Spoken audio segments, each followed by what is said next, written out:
watching a lot of reviews from Diablo 4 players, some of their concerns don't affect a normal person playing the game. Talking about endgame loops and sorts of weird stuff about stuff that you won't face until like you're like 100 hours into the game. So I figured I would give people a review for a normal person. One that's probably just going to play for the campaign a little bit and then probably stop. So this is my review for normal people. First of all, the gameplay is excellent.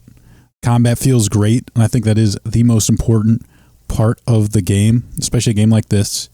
Killing hordes of enemies is something I could do for days. Just love to go in, especially with my Twisting Blades rogue. Hop in, dash in. My blade just spin around like crazy and then kill everybody. It's very satisfying. And this is where I think Diablo 4 really shines above anything else, is that they've made it feel good. It looks good. The graphics are amazing. They've gone for like a grim, dark sort of atmosphere to the game. It doesn't, have those colorful palettes like they did back in Diablo 3, where it's kind of like, this is World of Warcraft 3. Wow, that kind of thing. Nah, they've gone for a grittier look. They've got like, bodies that are like hung and tortured on pikes, dead bodies everywhere, skeletons, that kind of stuff. It really looks cool. Like, these sort of like gothic churches that have just sort of been abandoned and taken over by monsters. Then that part looks really great. The story, I think, is good. I'm not crazy about it. Lilith is an interesting antagonist. The story makes you question, if you're really doing the right thing. Are you with the right people? And, it's all right. There's a bit of intrigue. Personally, I kind of like more straight good versus evil and this kind of stuff where like, hey, we're fighting the devil himself. So that, to me, that's a lot more interesting. A little more feel good type of story, but what they do with it is good. It's good. I kind of wish there's more guys like Tyrael that was in the other game, Diablo 2.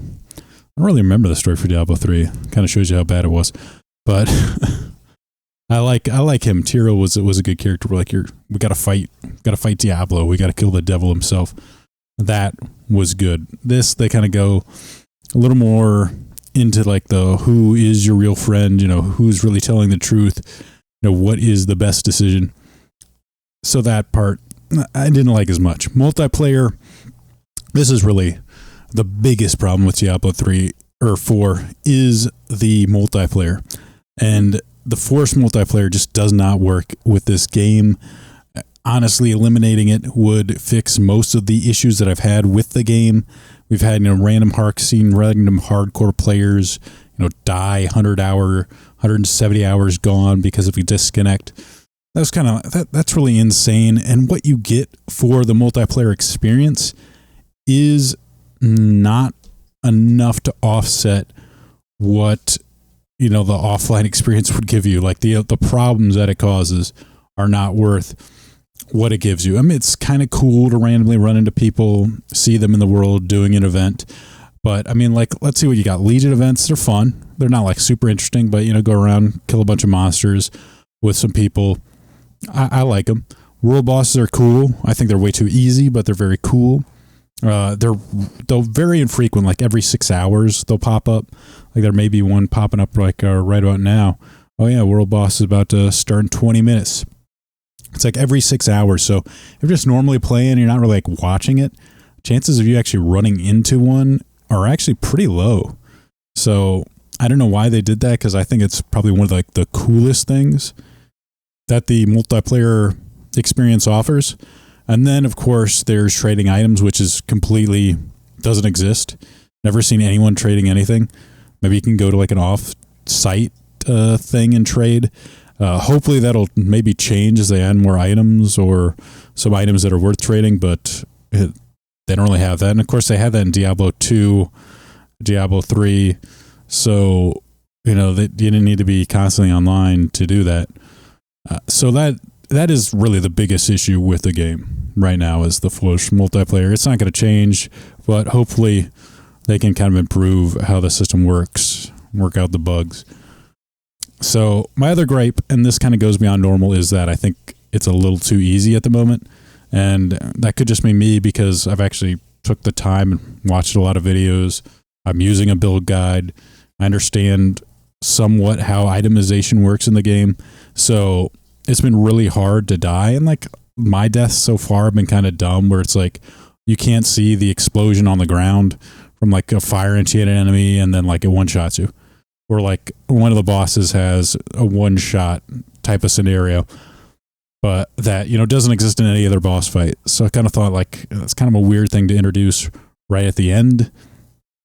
But, you know, back in beta, like the world bosses would one-shot you. Now they don't do that at all, not even close. Like I guess if you stand in that beam from like Wandering Death, you may die eventually, but I haven't died at a single world boss yet.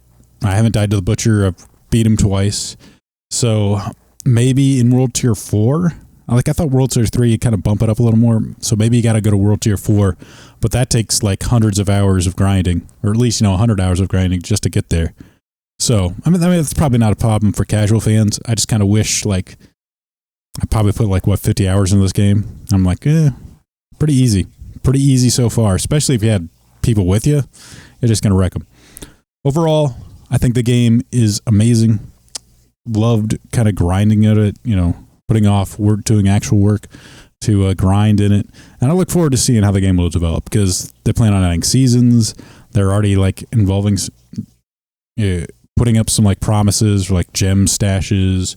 Hopefully they do some more work with the aspects and, you know, trying to fix resistances. So it's a work in progress. So like a year down the line, it could be far better than it is now. And it's already pretty good. So that's my review. Hope you enjoyed it, and I'll talk to you later. Bye.